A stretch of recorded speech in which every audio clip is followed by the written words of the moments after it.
Lockdown से पहले गीता के घर का नजारा कुछ ऐसा था कि रोहन ऑफिस जाता था और शिविन स्कूल। जिनके घर से जाने के बाद गीता काम खत्म करके बाकी समय आराम करती थी। लेकिन लॉकडाउन के बाद ऑफिस और स्कूल घर में ही खुल गए और इससे गीता का हाल वो तो आपको देखने में ही मजा आएगा। शिविन, ओ शिविन, महाराज उठने के लिए क्या 21 तोपों की सलामी लेंगे? अरे बिस्तर से बाहर निकल, ऑनलाइन क्लास स्टार्ट होने वाली है। अरे तुम भी हद करती हो, स्पीकर की तरह चिल्लाने की क्या जरूरत है? दिख नहीं रहा मेरी कॉन्फ्रेंस चल रही है। अब कैमरा और स्पीकर ऑन कर रहा हूं, मुझे कोई शोर नहीं चाहिए।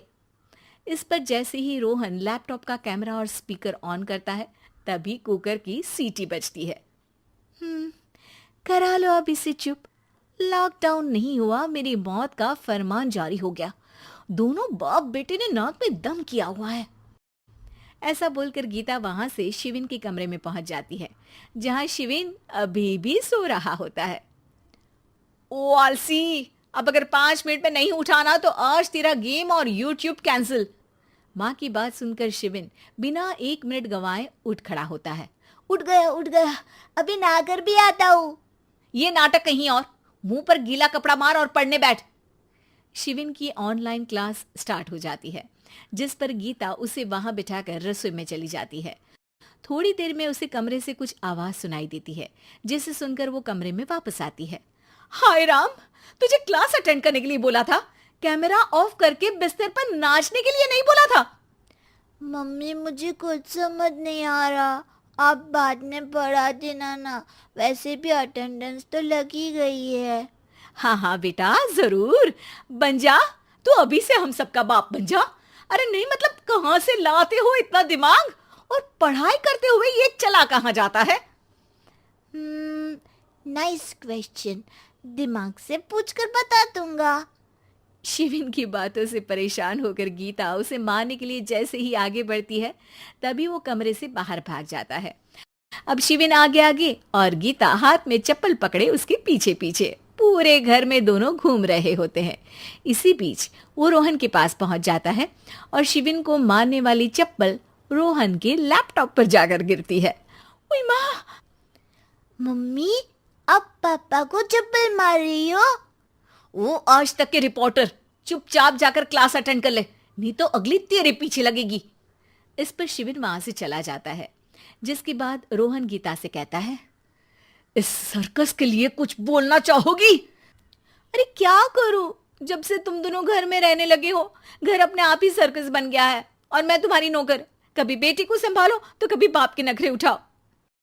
इन्हीं सब उथल पुथल में दिन बीतते रहते हैं, जिसमें हर रोज घर के अंदर कुछ नया सियप्पा खड़ा मिलता है, जो ज्यादातर शिविन और रोहन के ऑनलाइन स्कूल और ऑफिस से रिलेटेड ही होता है। एक सुबह, शिविन चल उठ, आज की क्लास जल्दी है। कैमरा ऑफ करके आप अटेंड कर लो। अरे ऐसे छित्तर पड़ेंगे, दादी नानी सब एक साथ याद आ जाएंगी। गीता की लाख मशक्कतों के बाद क्लास तो खत्म हो जाती है, लेकिन उसके बाद शिविन फोन इस्तेमाल करते हुए इंस्टाग्राम रील बनाने लगता है।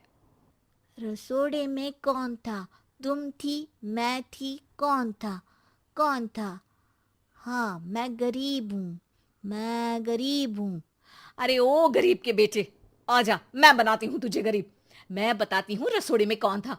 पढ़ाई करने बोलो तो इनकी माँ मर जाती है, और ये पागलपंतियां जितनी मर्जी करा लो। गीता शिविन को डांट रही होती है, तभी रोहन बीच में बोल पड़ता है। अरे बच्चा ही तो है, इतना गुस्सा क्यों कर रही हो? बेटे का साथ देने की इसी एक कोशिश में अब शिविन के साथ साथ रोहन भी गीता के गुस्से की सूली पर चढ़ जाता है। अगर बेटे पर इतना ही प्यार आ रहा है तो इसे क्लास अटेंड क्यों नहीं कराते, इसका होमवर्क क्यों नहीं कराते? उस समय तो बहुत जल्दी मीटिंग आ जाती है, वो काम मैं करूं और यहाँ इस बेफिजुली की चीज में तरफदारी करके बन जाओ महान। हे भगवान, कोई तो इनके ऑफिस और स्कूल खुलवाओ, मैं इन्हें और घर में नहीं सह सकती। अरे कुछ और मांग लेती, क्योंकि तुम्हारी ये विश इस साल तो पूरी होने से रही, कोरोना। हाय नास बेटे ने जिंदगी ही बर्बाद कर दी। खाए कोई पचाए कोई, कल मुझे चुन चुन कर सबको मेरी बद्दुआ लगेगी। उन्होंने दुनिया का और इन बाप बेटे दोनों ने मेरा जीना मुश्किल कर दिया। गीता वहां से चली जाती है, जिसके बाद रोहन शिविन से कहता है, अरे तुम्हारी मम्मी इतनी भड़की हुई क्यों है? आपकी वजह से पूरा समय घर में रहते हो और उस पर कोई काम कराने की जगह बस ऑर्डर देते रहते हो। अच्छा बेटे, सारा इल्जाम मुझ पर, पूरा दिन तो वो तुम पर ही चिल्लाती है। हाँ, मतलब दोनों का 50-50 है, कुछ करना पड़ेगा। वो कहते ना, make the best out of worst. I have an idea. वैसे तुम्हारी माँ सही कहती है, बहुत जुबान चलाने लगे हो, कम बोला करो। अगली सुबह रोहन और शिविन अपनी गलती को सुधारने के लिए गीता के उठने से पहले घर का आधा काम खत्म कर देते हैं, जिसे देखकर गीता खुश हो जाती है और फिर बाकी बचा काम वो तीनों मिलकर पूरा कर लेते हैं। जिसके बाद अब वो सब मिल बांट कर हर काम में एक दूसरे की मदद करते हुए लॉकडाउन का मजा लेने लगते हैं।